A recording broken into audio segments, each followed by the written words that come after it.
আজকে তোমাদের জন্য নিয়ে এসেছি ঢাকা শহরে ঘটে যাওয়া একটি ভয়ঙ্কর ভূতের গল্প। এই গল্পের শুরু 1990 সালের শীতে। একদল বন্ধু ফারহান, তামিম আর মিশু ঢাকার বাইরে একটি ছোট্ট গ্রামে ঘুরতে গিয়েছিল।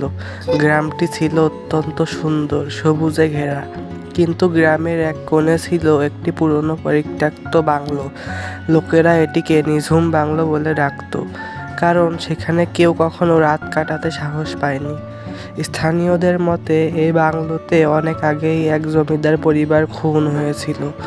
তারপর থেকে বাংলোতে অদ্ভুত ঘটনা ঘটতে থাকে। রাত হলে শোনা যেত কান্নার শব্দ, কারো হাঁটার আওয়াজ, কেউ কেউ নাকি জানালায় এক মহিলার ছায়া দেখেছে। আর তারপর থেকে এই বাংলোটি ফাঁকা পড়ে আছে। কৌতূহলবশত বন্ধু তিনজন ঠিক করলো এই বাংলোতে রাত কাটিয়ে তারা প্রমাণ করবে যে ভূত-টুত কিছুই নেই। তারা এইসব পুরনো গল্প বিশ্বাস করে না।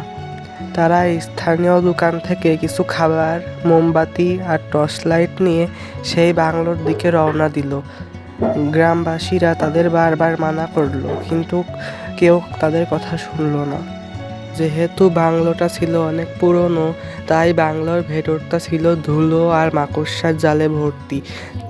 চারিদিকে এক ধরনের অদ্ভুত গন্ধ। তাদের মনে অদ্ভুত একটা অস্বস্তি কাজ করছিল। তারা মোমবাতি জ্বালিয়ে বাংলোর এক পুরনো ডাইনিং টেবিলের পাশে বসলো। গল্প করতে করতে রাত হয়ে গেল, কারণ তারা বিকালের দিকে গিয়েছিল। তখনই শুরু হলো অদ্ভুত ঘটনা। প্রথমে তারা শুনতে পেল কেউ যেন সিঁড়ি দিয়ে ধীরে ধীরে নামছে। তাদের মধ্যে একজন টর্চ লাইট দিয়ে সিঁড়ির দিকে তাকালো, কিন্তু সেখানে কেউ নেই। একজন মজা করে বলল ভূত এসেছে, কিন্তু তার গলাও কাঁপছিল।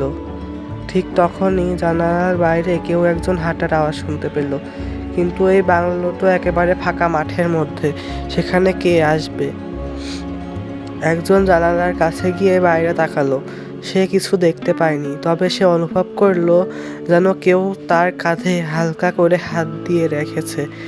সে ভয় পেয়ে দ্রুত পিছনে ঘুরে দাঁড়ালো, কিন্তু কেউ ছিল না। তাদের মধ্যে একজন বলল, আমরা চলে যাই, এই জায়গাটা ঠিক লাগছে না। কিন্তু বাকি দুইজন চুপচাপ বসে রইল। তাদের মুখের দিকে তাকিয়ে তারা বুঝতে পারলো কিছু একটা খুবই অদ্ভুত হয়েছে। ঠিক তখনই বাংলোর একটি দরজা নিজে নিজে বন্ধ হয়ে গেল। বাতাসে মোমবাতির আলো দপদপ করতে লাগলো, আর তারা শুনতে পেল একজনের কান্নার শব্দ। হঠাৎ তারা আয়নার দিকে তাকালো। পুরনো একটি আয়না বাংলোর দেয়ালে ঝুলছিল। আয়নায় তারা স্পষ্ট দেখল একটি ভয়ঙ্কর লোকের চেহারা। তার মুখটা ছিল রক্তের মতো লাল, চোখগুলো লাল টকটকে ছিল। সেই লোকটি তাদের দিকে হি হি করে তাকিয়েছিল। তিনজন চিৎকার করে বাংলোর দরজার দিকে ছুটল, কিন্তু দরজা তখন বন্ধ।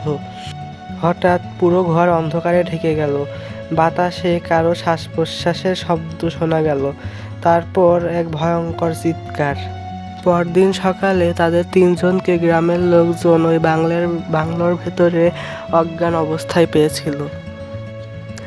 সবাই জিজ্ঞাসা করলে তারা কেউ বলতে পারেনি তাদের সাথে কি হয়েছে।